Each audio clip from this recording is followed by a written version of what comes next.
shame is just a lie, right? And so again, if you can edit the stories that you tell Yeah. yourself and you can offer new perspectives and you can challenge those beliefs and you could lean into other interpretations and you could rewrite it to be a happier ending, it's worth doing that.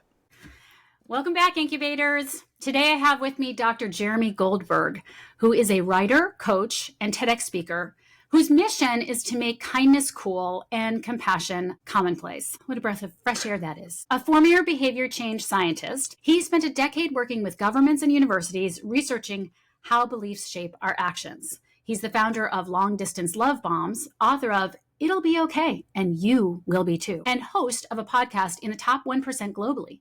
Jeremy has led retreats on 4 continents, walked a 200-kilometer pilgrimage across Spain, and specializes in helping people rewrite the stories that keep them stuck. An American-Australian living in Canada, he's an ordained minister, spoken word poet, recovering scientist, and lifelong word nerd who speaks fluent burrito. I love him already. Jeremy, welcome to the show.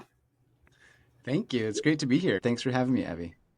Yeah, my pleasure. I love that you call yourself a recovering scientist because I call myself a recovering psychotherapist. And for the listeners to know, many of my really awesome guests come from former guests. And so, as you know, Jeremy, your friend Traver, who I had on a few weeks ago, referred me to you. And when he sent me this email, he said, I want to connect you with Dr. Jeremy Goldberg. He has a doctorate in something, ... and walked away to be a poet. And I was like, oh my God, that's such a good story. Like doctorate in something and left to be a poet. So of course, since then, I've learned a little bit about you in preparation. And so I'd love it if you could start by telling us how you went from being a behavior change scientist to a poet. Like what led you there to begin with? And then what led you away from it? Yeah, okay. Let's step back. So, most of my education was in marine biology and conservation and sustainability. And I found myself working in Thailand and working in the South Pacific. And I spent 2 years in American Samoa, and I spent some time in Africa. And I spent about a decade in Australia. And I was working on the Great Barrier Reef for the Australian government. And I did a master's out there and I did a PhD out there. And I had sort of reached the mountaintop, if you will. Like I was getting paid to scuba dive on the Great Barrier Reef, and I had a cubicle in the government office with my collared shirt and my swipe card, and I was working with some of the best scientists on the planet doing cutting edge research, and it was glorious. And then, like all of the cliche stories you've heard, something just was missing. And something didn't quite feel right. And I entered what I call the Valley of the Suck, which was the last year or so of writing up my PhD. And if you haven't done a PhD, they're really hard and they take a long time. And I was writing up my thesis and I was sort of burnt out and I was over it. And I was stressed and I wasn't really enjoying myself. And for the previous couple of years, I had started this side project called Long Distance Love Bombs, which to me was sort of like a mistress. And it was a little bit of fun. And I was selling these magnets and little trinkets at night markets and on the internet. And I was writing things on the internet. And I developed a little bit of a following on Instagram. And it was just this fun thing that allowed me to make a little bit more money, to like take my ex-girlfriend to dinner once a month, and I could afford better beer. And I just didn't think anything of it, really. Like it was just like a thing I did on the side. And then at some point over that last year in the Valley of the Suck, the two sort of trajectories started switching around a little bit. So to explain that better, my PhD science life, which was my dream was to run a research lab and work for the government and publish in Nature and that was all starting to deteriorate and erode. And this little side project was growing and was catching my eye and taking my time and attention. And I was starting to get traction and messages from people saying that I've changed their life, and I was getting opportunities and serendipities and all kinds of things. And so at some point through a long, arduous inner process, decided that I was going to take a risk and take a chance on myself. And I decided to just go all in on this crazy long distance love bombs thing. And that was, 8 years ago. And the train is still on the tracks after many twists and turns and detours and whatnot. But yeah, I mean, there's lots to say about that. I want to ask you kind of a little bit of a leading question. Yeah. So, in full transparency, when you think about the dream, the you said my dream was to be a marine biologist, blah blah blah, and run this kind of thing. When you look back on that now, what do you believe, or what part of you do you believe was driving that dream? I think that it was kind of the thing that I really deeply desired to do. Like I loved being a marine scientist for a while. And Mm-hmm. I was really excited about that path until I wasn't, right? So let me tell just a quick story.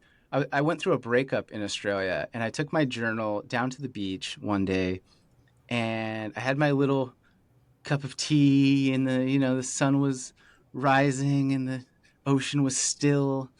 And I wrote in my journal, hearts change their minds. Mm. Hearts change their minds. And what I meant by that was, hey, uh, that woman that I loved, who I thought loved me and we were going to be together forever, that stopped, right? And so hearts changed their mind. I just thought that was such a cool little line. And it was Mm. really a moment that I still remember sitting there and feeling awestruck and profound and annoyed that that was a truth that I had realized. And so for me, it was the same thing in terms of my dream. My heart changed its mind, right? Mm. And it wasn't as if I made a spreadsheet of pros and cons, and it wasn't like I had some inner debate whereby I was arguing for greater job security and money versus impact and freedom and all the rest. It was just this inner, I call it a heart whisper. So I say that like heart whispers and fear shouts is another little motto of mine.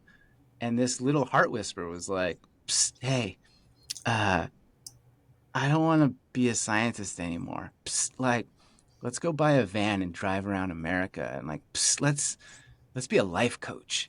And then my brain started shouting at me all of these very reasonable fears and concerns, such as, dude, that makes no sense. You just spent 5 years getting a PhD so that you could be a scientist.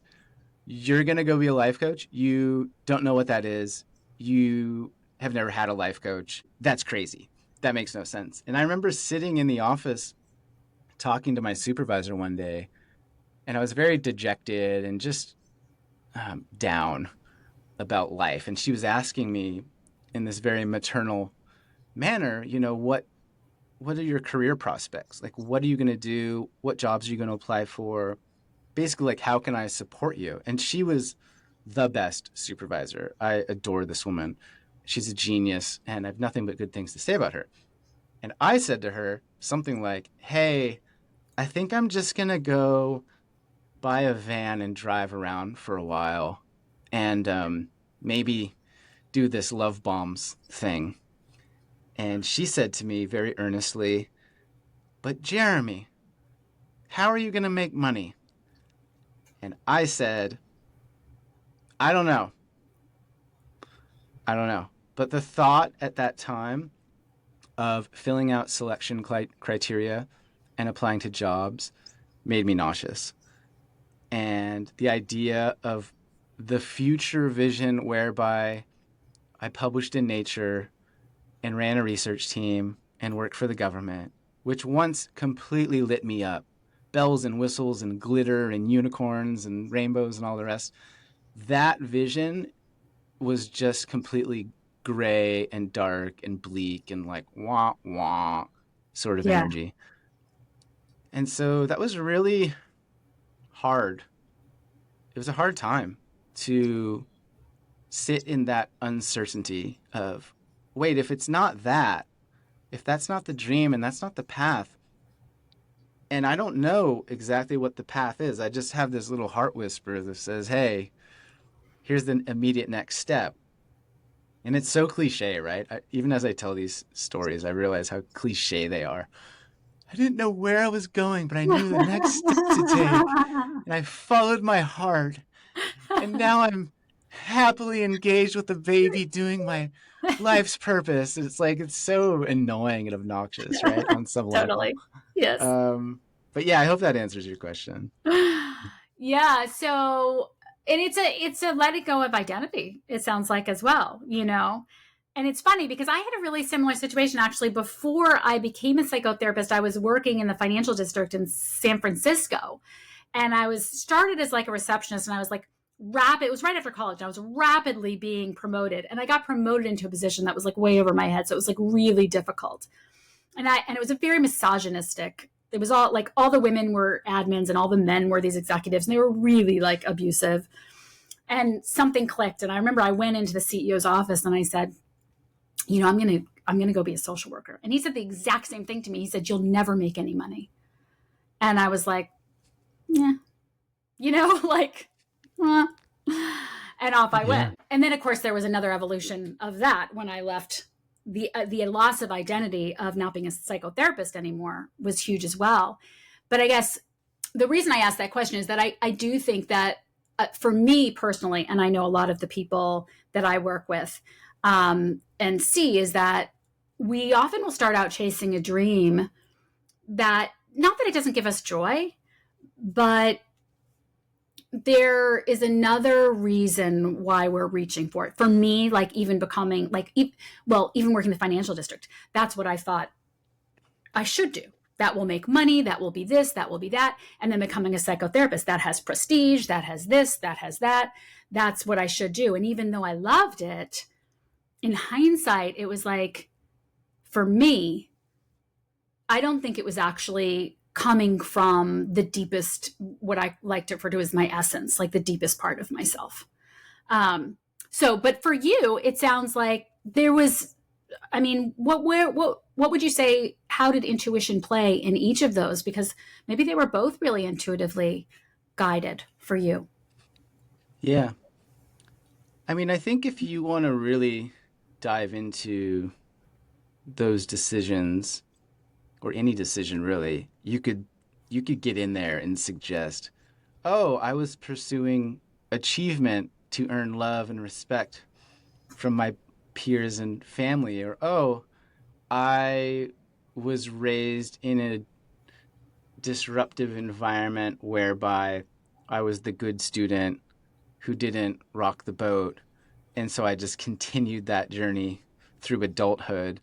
Which is what And that I was did. I don't want to put those words in your mouth, but that is what I did. yeah. Yeah, and so then of course it makes sense that I continued higher academia, and of course it makes sense that that's just the next reasonable step on that path, because once you're in that academic route, that's just that's the path. Like, that's just what you do, right? And then another angle might be, so my family is very blue collar and my dad runs a tire shop. If you're in Los Angeles, go to Hank's Tire. Ask for Steve. He'll take care of you. Tell him Jeremy sent you. And my grandpa started this tire shop in 1953, and it's still there. And And are so they in some, Jewish? Are they, are you, yeah, yeah, Jewish, yeah, right? they were, Yeah. Okay. yeah, yeah. And they started in the 50s. My dad's run it for 40, 50 years now. And there's some part of me, I think, that as a rebellious youth was like, I don't want that path.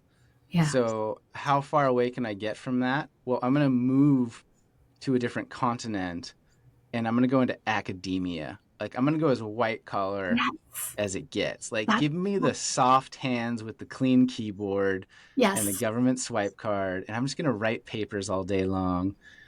And that's going to be it. Right. And so, I don't know, on the surface level or on one level, it really was what I wanted to do. And I Yeah. really did enjoy it.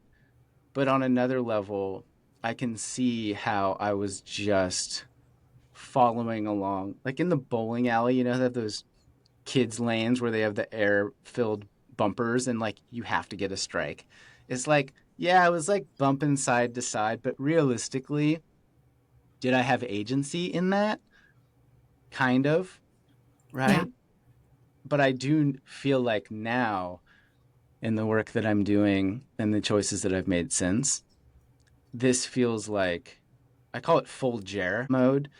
So if I'm writing an Instagram post, or I'm launching a product, or creating an experience like walking on the Camino, I'm like, what's full Jer mode? If I just turned Yeah. Jer up to 100, like, what is that? Whether that's my voice, my dream, my desire.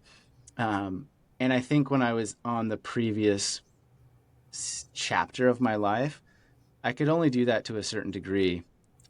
And once it reached a certain level, I had to sort of play the part of government bureaucrat, student, leader, manager, whatever, which is a requirement, right? And like we Yeah. all do that. And like part of me is likely doing that now, even though I say I'm full Jer. It's like, yeah, I'm also respectable podcast guest who doesn't want to get tomatoes thrown at him, right? And so it's Right. just a perpetual back and forth. It's something that interests me because one of the things that comes up a lot for me is like what's really driving our motives. And not that anything is right, wrong, or indifferent, but there's so much conditioning on board, and I Mm, think that we so easily get separated from what genuinely just brings us joy because we're sophisticated sleepwalking. We just get so conditioned into what we're supposed to do and habituated, and we can rattle off. And these are all the reasons this is why. And I know I really love this and da da da. But I feel like yeah. to really connect with our intuition, which obviously the name of this podcast, like to me is so important, and to be able to lead from that deeper Mm, place of essence, it requires us to really investigate, like, why am I doing this? And that's something I think that for me, it took decades, but now is sort of a question that I'm always asking. And to your point, there's no way around it, right? Like we're always performing to some extent. That's what I was yeah. saying. I remember I said to Trevor, we're basically 13-year-olds talking to 13-year-olds. Our egos are just like it's an ego talking to an ego. But at the Yeah. same time, if we want to really live our joy, and find like intuitively what's right for me, we have to be able to, kind of inspect those choices. Yeah. I'd be curious for your take on it. But for me, I view that intuitive pull, which I've previously described as a heart whisper. I I think love that that. it's grounded in feelings. It's like a bodily sensation of joy, excitement, curiosity, aliveness. I feel like I'm filled with little purring kittens, in the sunshine of noon. It's like, oh, like something is lit up in me, and I feel like, yes, I can't not do that thing. I can't explain it, but I'm supposed to do that thing. Yeah. And I've had many moments in my life where that intuitive nudge has felt so irritating. And there was this inner battle between my head and my heart, or my mind and my body, of like, no, like trying to talk myself out of it. Of like, look, I've walked away from a very successful path of being a scientist on the Great Barrier Reef Yeah. to go and like be an online entrepreneur in the personal development space, which is its own circus and a half. We could do a whole podcast on that. And to be a writer. And writing, I'm not one of those people that writing just flows out of me like an effervescent waterfall and the words come easy. I find writing to be arduous and lonely and challenging. And if I had my way, I would not have chosen that path, Yeah. right? And I get to this place though where I have to kind of get out of my own way and just accept or embrace that's what's happening here. So you could fight it for another day or a week or a decade. But in my experience, that little heart whisper is annoyingly persistent. And it's just there. And it's just like Yeah. sitting in me, nudging me. Psst, hey, we should, like, I just had this random idea the other day in a meditation to do this thing, which I don't want to give too many details away in case I actually do it or don't do it. But I had this idea and I was like, that's super cool. I've never seen that done before. And immediately my brain was like, that makes no sense. That's dumb. Who's going to buy that? You can't do that. You'll run out of ideas. Da, da, da, da, da. And then immediately after that, my little heart whisper was like, but it's pretty fucking cool, right? Yeah. And I was like, it is. And I felt all those little purring kittens inside. I was like, oh, dang. Yeah. I I'm annoyed that I have the idea because now I have a responsibility to act upon it or to ignore it, which will create resentment and shame in me. Mm. What are your thoughts on that? Oh my gosh. I mean, well, first of all, I love that writing is arduous for you as well because it is, yeah, it is not purring kittens all the time for sure. But no, I totally agree. And I feel like, and I don't know the difference between men and women. I like to say this, but I don't know that it's true because I'm not a man. But it seems to me, and I am an expert in the study of women, that men have an easier time, not that it's easy, but an easier time plowing through and getting out of their own way and standing up for that whisper. For me, I see a lot and I experience a lot. It's like having my foot on the gas and the brake at the same time. You know, the whisper is there, the gas is there, and then all the thoughts is the brake. And I end up hydroplaning so long in that space that the idea, you know, how Elizabeth Gilbert says, if you don't act on an idea, it just marches off and goes into somebody else's mind and they pick it up because ideas are Mm. all in the consciousness, right? And that's what happens. Like my ideas are just like, bitch, I'm done with you. I'm going to find someone who's going to live my life for me, you know? And so it's been a tremendous practice to really try and identify, like, I mean, I can identify it now pretty well, but the follow through, you know, sort of the nail biting, like getting out of my own way, I think can be tricky. A lot of the women I work with, you know, I see that too. It's like they can identify it, but stepping into it is harder. And I think men, I mean, the masculine energy, like they act more, you know, it's just, they're better at acting, you know, like literally doing. Not that we're not doers, but I don't know. It's kind of a Mm. rambling thought, but I agree with you 100%. And I think that what we really suffer from right now is an inability, whether we're men or women, to really dial in, hear that whisper, and say, I'm going to do this. And you know why? Maybe for no other reason than that it brings me joy. Maybe that's the only reason I'm doing it. And it's my belief that that's really why we're here. So, but we're not told that, right? We're told this is what you should do to be a good person. This is how you should act, yada, yada, yada. And it's not enough. I mean, in fact, I think the going belief is like if you're experiencing too much joy and you're only doing it because it's going to experience joy, which that's never the only reason you're doing it, because if you're experiencing joy, you're spreading joy. But that's another side note. Then that's thought of as selfish. Yeah, I mean, the other side of that is that sometimes acting on your intuition creates sadness and sorrow and heartbreak. Yeah. And I have had moments where I have had to realize the answer to the question, am I brave enough to break my own heart? Mm, Right? And intuitively, I was like, yo, you need to end this relationship. yeah. And it filled me with a different kind of purring kittens. And it was like, previously I talked about the one side of that, but this side of it was sort of calm, peaceful, grounded knowing that, Yes. hey, it's not all sunshine and rainbows right now, but this is the move. And I wish it wasn't, but you know that you need to do this thing. And it's going to suck.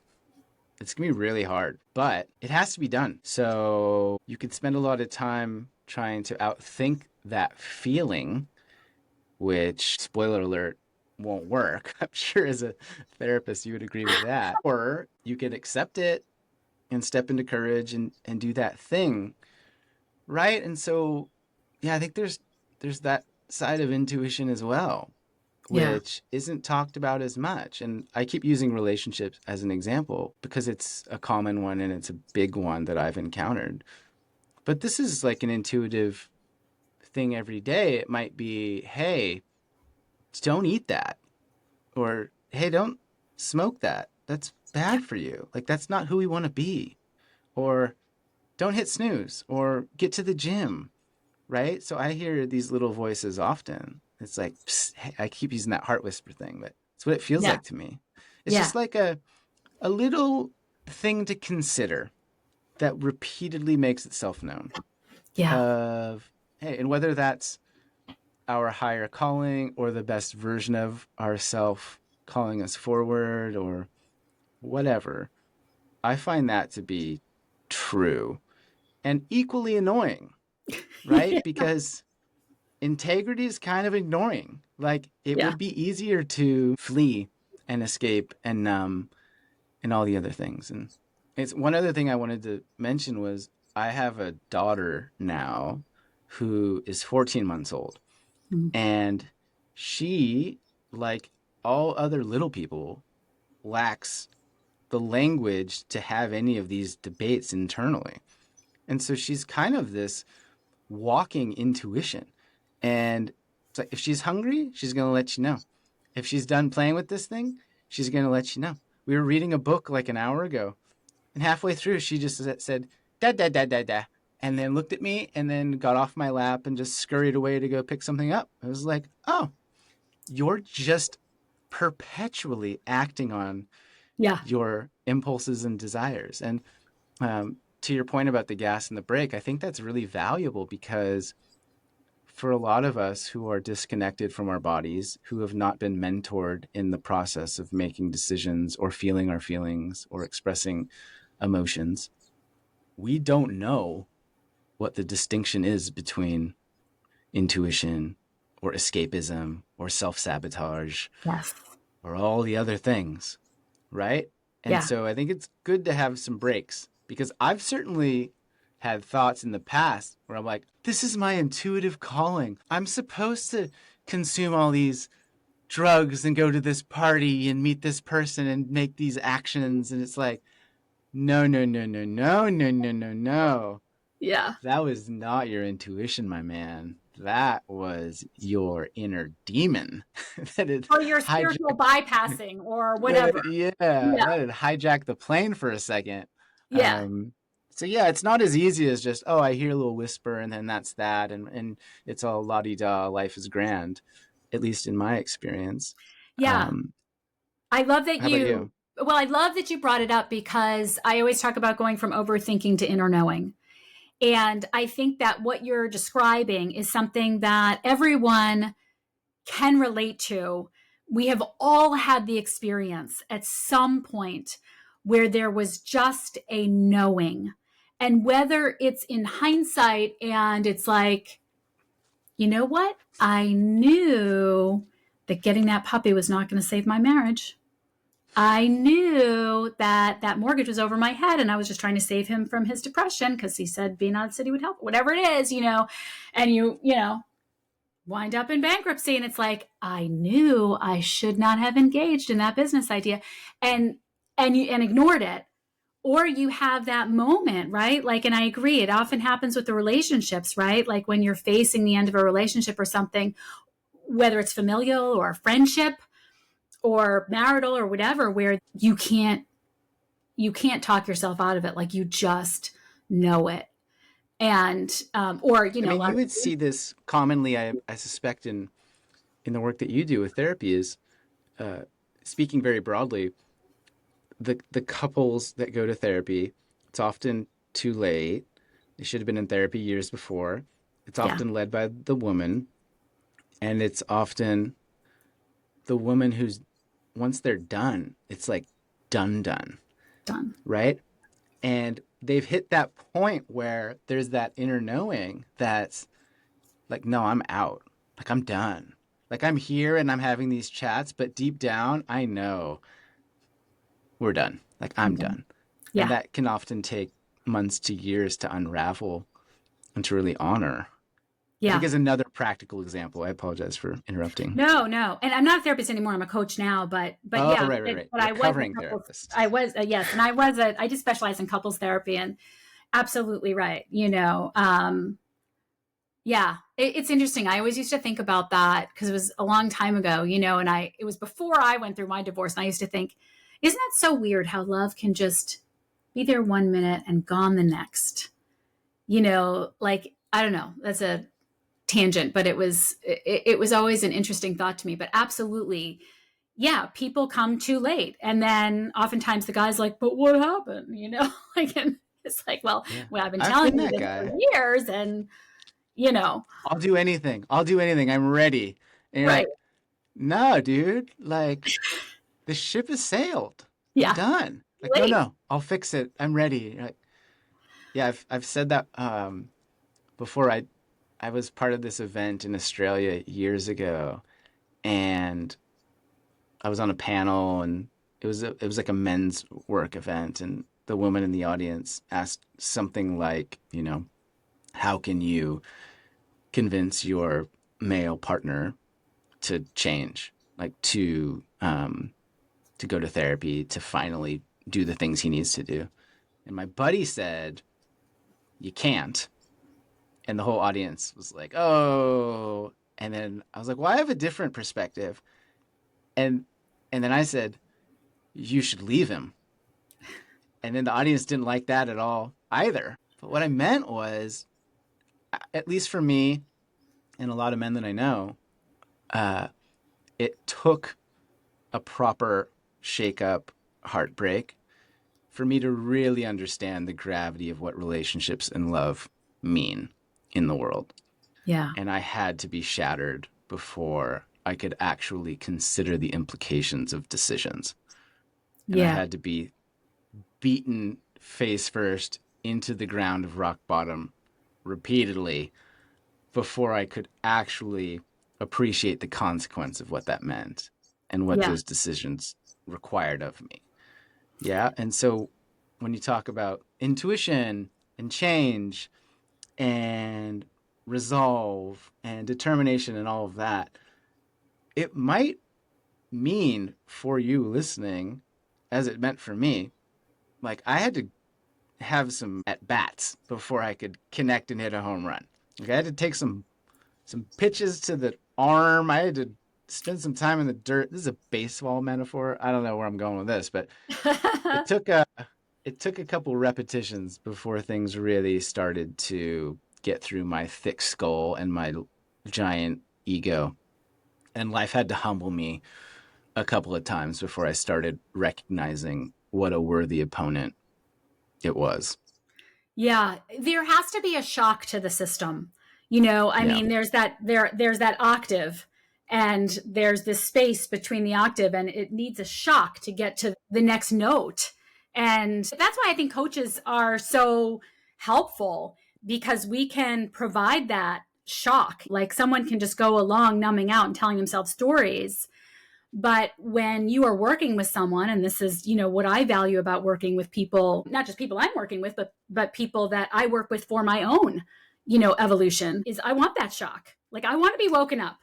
I look Yeah. really good. I know that. I can say all the right things. Like I'm a rock star. I get it, on the outside, Yeah. but what's happening inside is a fucking hot mess. Like sometimes you need someone to say, whoa, whoa, you know, as you were talking, I was remembering this couple that I worked with decades and decades ago, but she came because she was unsatisfied with their sex life. And he was like, I am not talking about this. Like he grew up in a very Catholic, whatever it was. You don't talk about this. You don't air your dirty laundry. It took him like 4 weeks for her to say, this is really why we're here. And he won't talk about it. And she was like, so I'm screwed. I mean, I'm just stuck in this relationship without any intimacy. She said, I'm stuck not being intimate. And I said, no, you're not. I said, that isn't what he said. He said, you're not going to be intimate with him. And he woke up and he was like, wait a minute, like, because he saw where that was going. right? If she has this awareness that she has a right to have an intimate relationship, it's just that it's not going to be with him because he's saying this. Now, all of a sudden, there's a shock, and he's like, well, I didn't say that. Oh, well, that would mean that you would have to talk about it.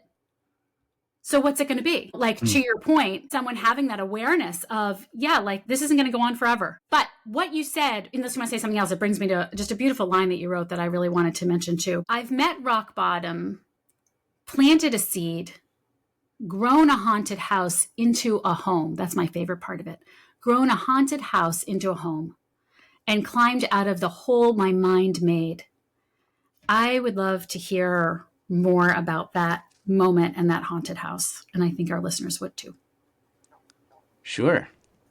So that's called poetry, Mm-hmm. for those listening. Yeah. So years ago, when I talk about the Valley of the Suck previously, and I've talked about heartbreak and hearts changing their minds and whatnot, and I've had experiences with addiction and been cheated on, and then went back for seconds, and all of all of those experiences, and I wrote this thing years ago that was kind of a joke, but kind of true, which was, hey, I've spent so much time at rock bottom that I've purchased land.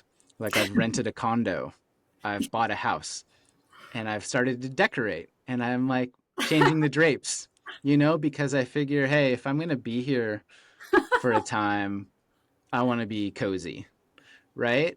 And this was me somewhat tongue in cheek responding to the situation. But I think it's also this natural progression whereby you're in the storm and you're getting rained on and you're soaking wet and you're looking down and you're cursing and you're wishing it was different. And then at some point, you have to like look up at the rain and just kind of laugh.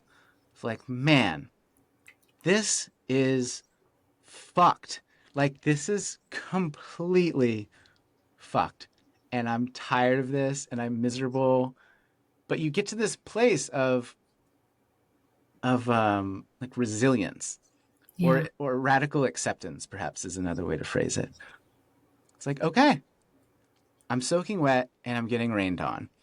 And this happened to me, and this happened to me, and this happened to me. And like, what's my response going to be? Am I going to just continue to wallow in self pity and shame, which for a while is really helpful in my experience and very easy. But at some point, I just like get tired of myself. And Yeah. it's like, all right, man, if you're going to be in rock bottom for a while, let's get some property. Let's plant some trees. Like, that's the option. Like, we'll just stay here. That's fine. And what I really meant by that was, hey, no, let's embrace the silver linings. Let's be a little bit optimistic and let's see what we can do about this. Right. And ironically, paradoxically, I have found that things start to turn around once that little shift occurs.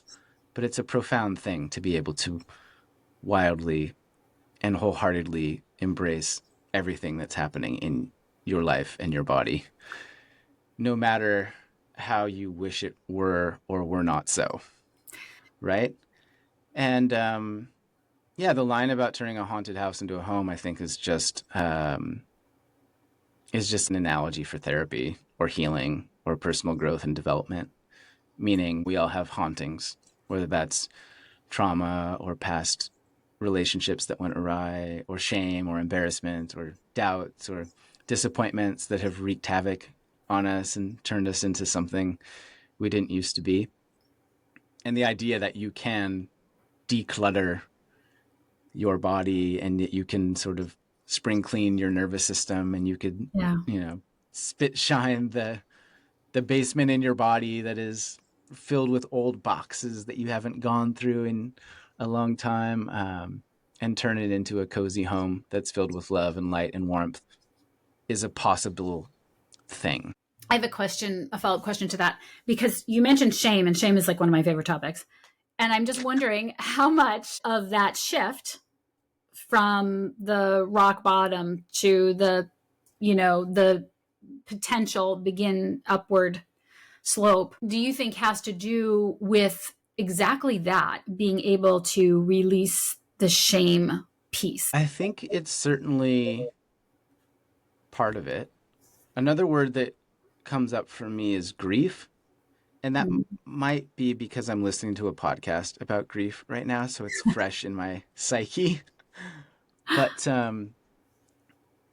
I think they're related, right? And so for me, I'm trying to sort of step into Bill and Ted's time machine and go back to where I was all those years ago when I'm telling these stories. But I think for me, there was certainly much more shame present in terms of my ex cheated on me, therefore I am a bad person. Therefore I'm a Mhm. bad partner. I am not a good man. I don't deserve good things. I'm not worthy of love, right? Versus my ex cheated on me. Damn, that sucks. Her loss. Moving on, right? Like to just Yes. very Yeah. humorously sum that alternative up. A part of that pain requires me to believe that people don't cheat on people in the world, which is Yeah. blatantly untrue.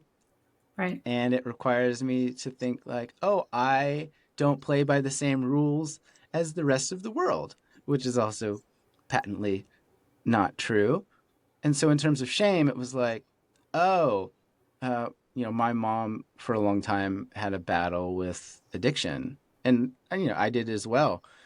And so when I talk about turning a haunted house into a home, these are the little examples of shame that create that haunting, right? My mom is an alcoholic, so I'm a bad person, Right. right? I was raised by an addict. I'm a bad person. I'm not good. I'm also an addict. I also make bad choices, right? So piling that on. And I think for me, at least, the work that I try to do with myself and with clients, right? You touched on it in the introduction, which is around this idea that writing is healing and that we can rewrite the stories we tell ourselves about what happened to us and who we are and why.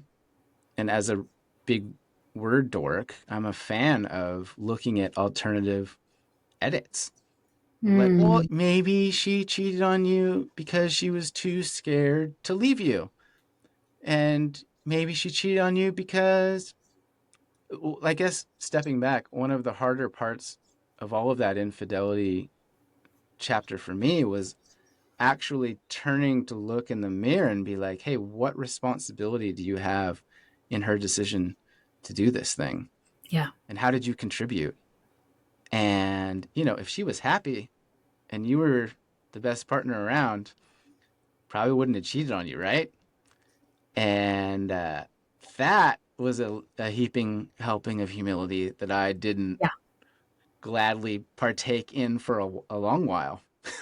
Yeah. Yeah. I had a whole lot of pity partying to do, and I enjoyed sitting and marinating in victimhood and righteousness for a long time, right? And so I think that shame purge idea is a powerful one. But with that comes a whole lot of other things, such as grief, such as humility, such as curiosity, Yeah. such as acceptance and self love, and being brave enough to consider alternatives that might also be equally true as the story that you continue to perpetuate yourself. And none of that is, in my experience, fun or even graceful at No. times. It No. feels like an old dirt road filled with potholes and mud and snow. And you're like, I don't have any idea where I'm going or what I'm doing, but I'm told that this is the path forward. Does that make sense? Yeah, oh, yeah, 1,000%. What you said is so important because I call it the anger shame cycle. So we're in righteous rage, and the other side of righteous rage is always shame. And it's disproportionate. And so is the shame. And both Mm. spaces are infinitely self important. Shame is I'm the worst person in the world. If I'm the Mm. only one that's as bad, that's self important. And if I am on my high horse, that's self-important, right? And what you are talking about coming to is, what I call, just because of my jail metaphor, uh, is really like doing the time. It's doing the time of radically focusing your attention in the proper place. It's actually like inner arrest. It's actually earlier than that. It's like radical self-honesty, not shame.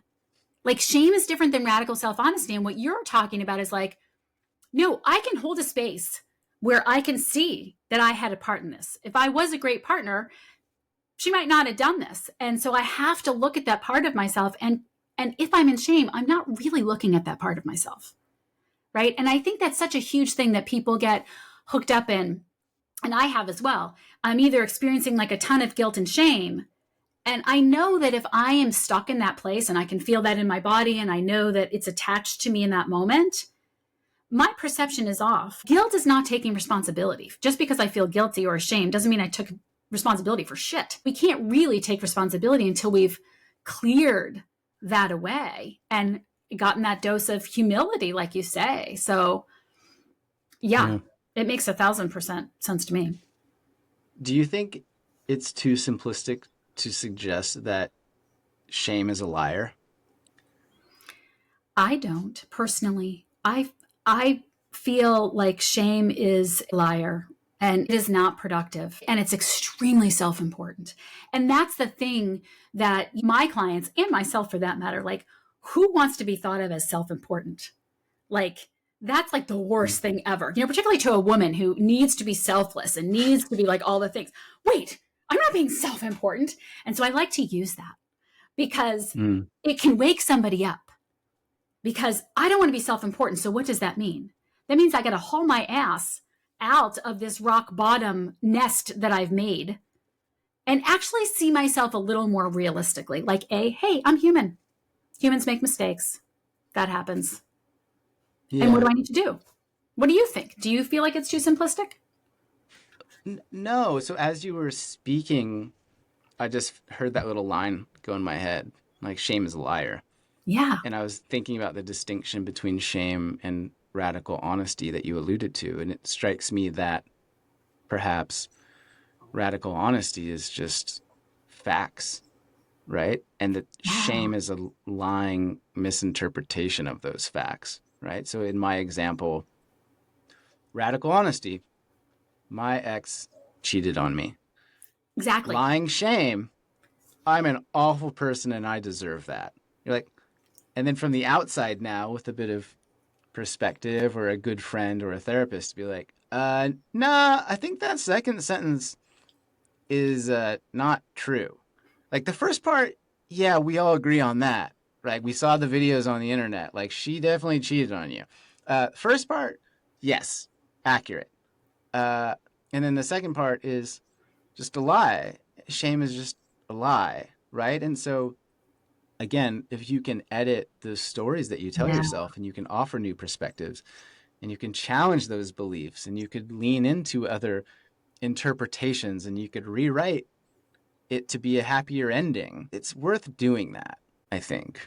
Yeah, I was just thinking about that difference between honesty and shame. And then I was like, I don't know if shame is ever, because there's like healthy shame, right? Which is sort of, I've read about that. And it's like, you acted like a bad person in that situation. You're like, yeah, I shouldn't have kicked that toddler at the airport or whatever. Like that was really bad. I was a Is bad that person. shame though? Is that shame or is that just honesty? Oh, it's a good point. So maybe healthy shame is honest. I think healthy shame's a misnomer. I think that's just Really? honest. Like I don't feel Yeah. shame if I can get away from, oh my God, I'm so horrible, and I can literally just be like, I should not have done that. That was not right. Like it's not That what was a you mistake. say, right? That was a mistake. Like it's not what you say, it's the energy in which you say it. And so if the Right. energy is shame and you're stuck to shame, that's very different than saying that was the wrong move. You know, Yeah, maybe healthy shame is like regret or remorse or something remorse. That's what like that. yes, remorse. Yeah, Yeah. yeah. It's like, yeah, shouldn't have said that. Shouldn't have done that. Not my finest I'm moment. gonna not my best choice. I mean, we've all have a catalog of those examples, I'm sure. Um, Yeah. yeah, I don't So, know. so how do you, I mean, because you're talking a lot about like Byron Katie's work too, which, right? Like all about like just what's the truth? What are the facts? Like just let's get down to the facts without Isn't it the, incredible? Like, she's such a genius and has yeah, based her whole career around like four questions more that are so questions. simple. I know. I remember when I found her work, I was like, wait, that's it? Like, That's all I have to that's do. it? I mean, there's obviously a lot more to it, but like, wow, the genius involved with crafting life down to four questions that you can ask yourself. Like, yeah, Crazy. So crazy. tell us more about how you work with people and writing. Like, because I love this metaphor that you use around you can edit the story. How do you do that? How do you work with people with writing? Yeah, so I make my clients write. So I work as a life coach. I've done individual and group coaching for years now, and I make them write. And I do that for a few reasons, one of which is that writing requires you to clarify your thinking, Mm, and it requires you to put words onto a page, and it requires you to make sense of whatever is happening in your brain, right? So, and I do this by just sending them questions to journal on, right? Or I ask them to do a task that they've said that they wanted to do, such as have a hard conversation or commit to doing X, Y, or Z. And then I'll send them some reflection prompts after that. You know, like how did that feel? Like da da da da. And so I have them write to clarify. Sometimes I have them write to purge, right? So there's different ways that you can use the medium of writing. One is just is like free writing, where you simply don't let the pen stop moving on the page for say 2, 3, 5 minutes, and you just get into the subconscious parts of yourself where you're just ranting and raving and feeling like a crazy person and just moving the energy, right? yeah. And so there's lots of ways to do all of this stuff. There's lots of different modalities, but for me, it's writing, and it's very difficult to ignore a thought that you have had that you have then written onto a page that you are reading in front of you, right? Like it's just there. There's no escaping it. Alternatively, it's also very powerful to do certain exercises whereby you are creating alternatives and possibilities and affirmations, and you are being specific about your vision, and you're removing the anxiousness and uncertainty with your dreams and your desires, which is often a large obstacle for us. So yeah, I have people write, and then they send me that writing before we have our call, and then we have our call, and then I send them some more exercises, and that's kind of the virtuous little circle. I've also taught workshops on a variety of topics, including imposter syndrome and all kinds of stuff, where I just lead people through exercises to help them both clarify and purge the stories that are in them, right? And so, yeah, if you do it strategically in the right way, you can really help people to identify what the specific limiting belief is. And that was kind of the crux of my academic work, was I was looking at different psychological theories around behavior and actions and things. And the framework I utilize is limiting beliefs and peeling back the onion around what we believe is happening and what we believe that we are, and then trying to figure out what those limitations are and then work through them. Like, where did that come from? Why do you believe that? What evidence do you have to support that? But what evidence do you have to the contrary? And are there alternatives? Like, is it true that you're a lazy person? Is it true that that's just how you are? Is it true that you don't have determination and resilience? Like, and helping to empower people through the practice of the written word. Yeah, so I think you just maybe answered the question that I was going to ask next, which was like if someone is, let's say, stuck in a shame spiral or believing that they're just the most horrible person or believing that they're stuck or whatever, like what are questions that you would suggest they could journal on? Yeah, Or another so question is if someone wanted to get more in touch with their intuition, what would be questions that they could journal on? yeah, it's a good question. So the first part of that for me would be clarifying the stories. It's like, great, write down all the stories. Like, get it out. I'm a bad person. I'm not worthy of love. I'm an asshole. I'm a terrible parent. I'm a terrible boyfriend. I'm a terrible sister. Whatever. Like, just like get it out. Like, let's actually take this clutter from Mm, your inner landscape and let's just like see what we're working with, right? Because in my experience, when I've had really hard, dark times, it has been really difficult for me to communicate that yeah. and to really analytically, logically, reasonably work through that when what's happening is inside, I'm a mess of feelings and emotions and sensations, right? And so, what you can do with writing is just attempt to utilize the head to navigate what's happening in the system. So, it's like, all right, make a list, write down 30 things that you believe to be true, right? And then it's like, cool, read the list. How does that feel? Feels awful. Does it feel true? Yes. Okay, cool. Like, let's go through them. Sort of what we discussed earlier. Number one, I'm not worthy of love. Okay. Like, putting on our big boy and big girl hat for a second, can we see how you might be a little bit over dramatic with that? Like, you, you believe that some people are not worthy of love. Like, if you believe that you are not worthy of love, you also fundamentally must believe about the world and the state of the world. Some people don't deserve love. And like, and if that's your belief, like, maybe I'm not your guy to work with, right? Because like, that's just not how I see the world, right? And so basically, long story short, you can start to just go through those items one by one and just like play with them and interrogate them and hold them up to the light, right? And so that was number one. I'm not worthy of love. Number two, I'm a bad man. Really? Like, are you really? Like, Yeah. you're not in prison. How bad can you be? Like, have you done some good things in the last year? Right? Like, do people like you? Are you good at stuff? Do you have a cat? You know, like, let's play with that a little bit, right? And so all I'm attempting to do here is like poke holes Yeah.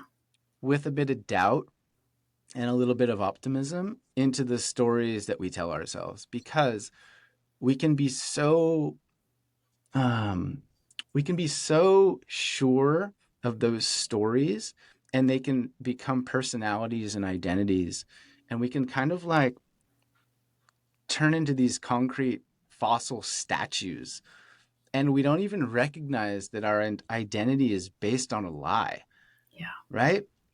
And I think that's a really dangerous thing. And so, again, just like this is just a quick example off the top of my head, but just working through it all. And the way that I utilize coaching is I'm kind of like just having conversation and throwing out questions like it's like a little boxing thing, you know, just like slow, like, hey, here's a jab. Like, what about that question? You Yeah. probably do this with therapy as well back in the day or coaching now. And then sometimes you throw out a question and you're like, oh, that one landed. Like that little jab connected. So cool. Let's dive in there. Yeah. Right. And so on that list of shame stories, it might not be the most alive or the most impactful that I'm a bad person or I'm not worthy of love or whatever. But like when I say the word I'm a bad parent, suddenly things are happening in my system. It's like, cool. That has a disproportionate amount of attention in you. So we need to play with that.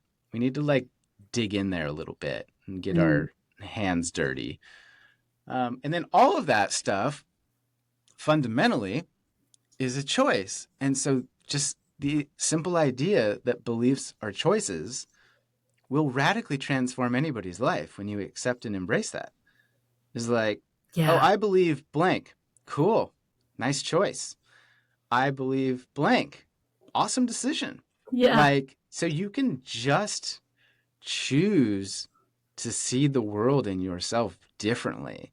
And I think that is such a weird thing that, ironically, as grown up children, we forget. Like, as a kid, you're just playing in this imaginative, creative space all the time. But as a grown up, the creativity is taught out of us through our systems and our structures and whatnot. And so it's like, hey, permission to create, permission to be whoever the hell you want to be, permission to like try something new, permission to like put down all of these old, dark, limiting beliefs that you don't even like. Like, you don't even like yourself. So Right. just stop being that version of yourself. Just be a different person. Like, and it's again, it's not easy. I know, but like, it's It's simple. doable. Yeah. And we're all different people than we used to be. Like, I am a guy right now, Abby, that I used to make fun of. Like, I used to mock dudes like me. Is like, oh, cute nose ring, bro. Like, oh, you don't want to drink beer, like you boring loser. Or like, oh yeah, you're just gonna like do yoga in the morning, like fucking this hippie. Like, oh, you don't eat meat, like dork, right? And Yeah. so it's just like it's possible to recreate yourself, I think. Like, another silly example, one day I was sitting on the couch and I was like, I think I want to buy a hat. And, and my partner was like, what? I'm like, yeah, I think I want to be a hat guy. I think I want to be a hat guy.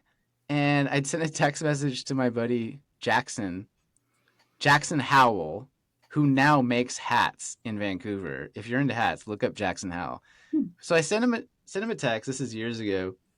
He's like the stylish guy in the friend group. And I was like, hey, buddy, I think I want to buy a hat. And he wrote back, I got you. Yeah, we'll go on Saturday. I know exactly where to go. And I said, wonderful.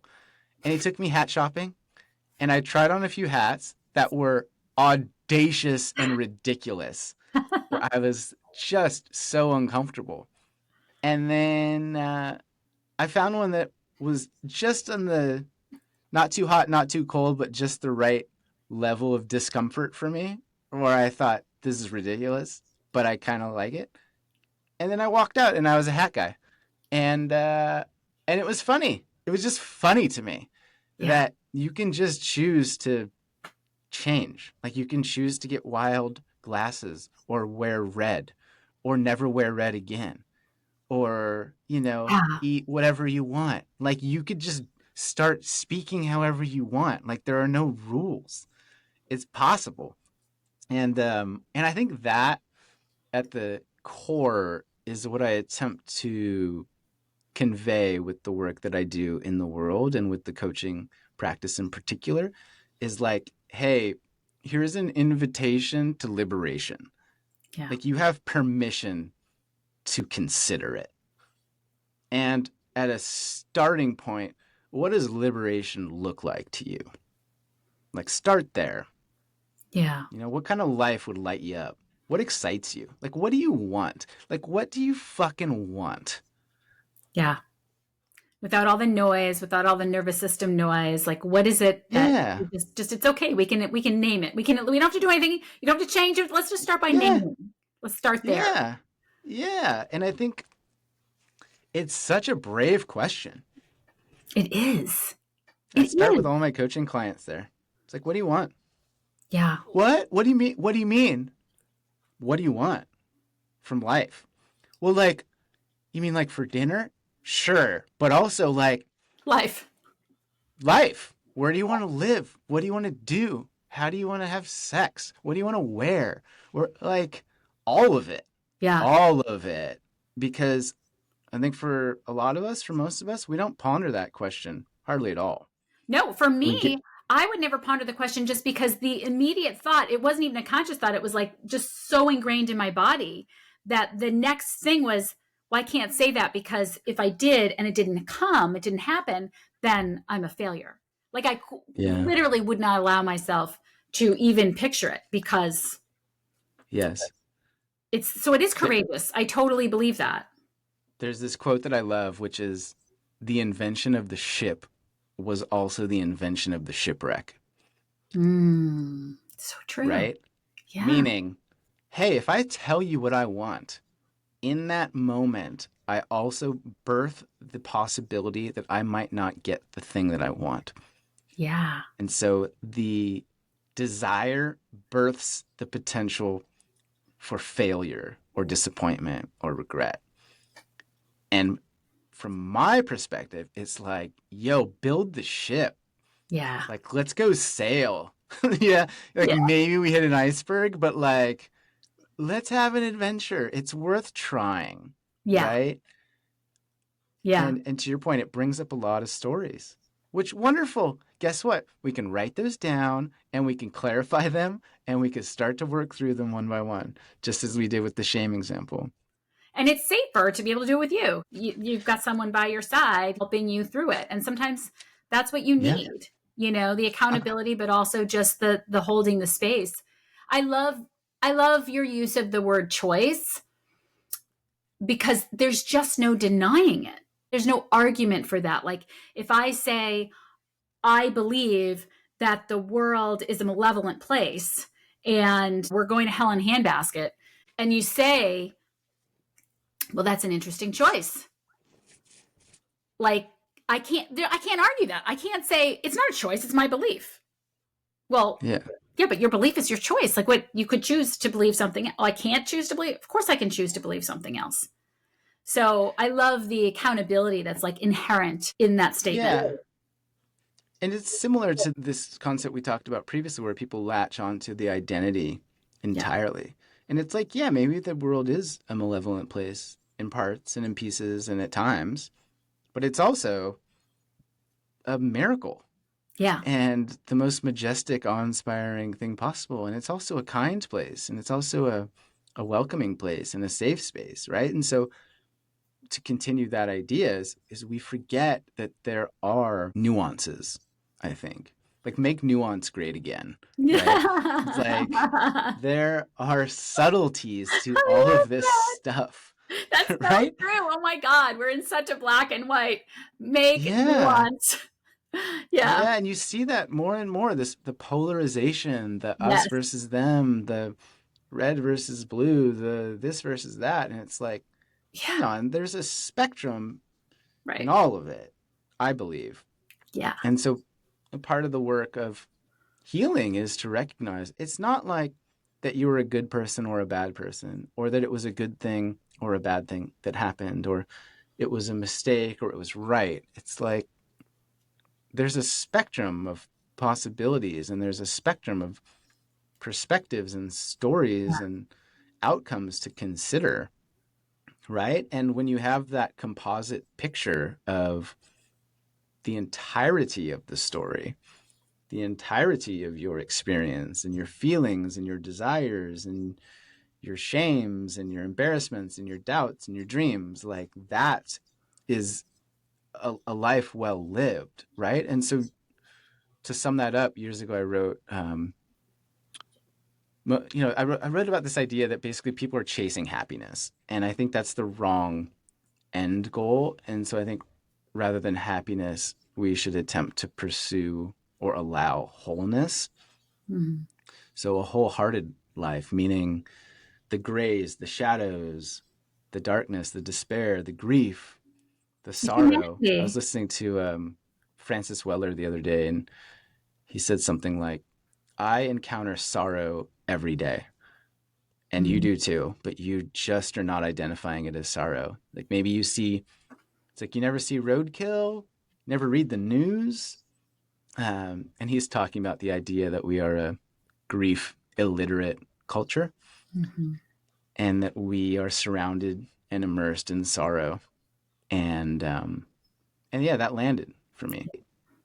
think that it's important to allow the entirety of the lived experience into my heart, into my life. And I'm attempting to do that. And I'm attempting to navigate that.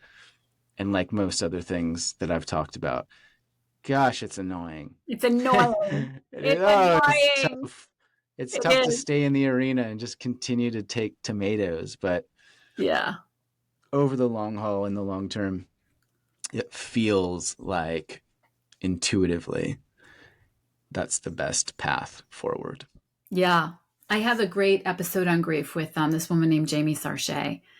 And it was really like profound for me to interview her and talk about grief and just realize how, even personally, the automatic program of just wanting to stay away from that and the evolution of that throughout my life. So, do you want to tell us about the book that you have coming out? Oh gosh. I've never talked about it anywhere Oh my yet. gosh. But sure. Yes, I do. And I don't. Um, so first, I wrote a book years ago, like 2017, that you mentioned at the beginning, called It'll Be Okay and You Will Be Too, which is a collection of tear and share little fortune cookie poem mantras and things that are fun and lighthearted, and they're designed to keep you going when you don't want to, basically. And you can literally tear the pages out. They're perforated, so you can leave them Oh, places and gift them and I love it. frame them. Yeah, it's a cool idea. So this book that I've been working on now has been this. I described it as a kidney stone in my chest. That's been a side project for years, and I've been slowly chipping away at it. But it's essentially a memoir combined with my Instagram account, attempting to share a lot of these shame purges Mm. and share the lessons learned from how I got from who I was to who I am now.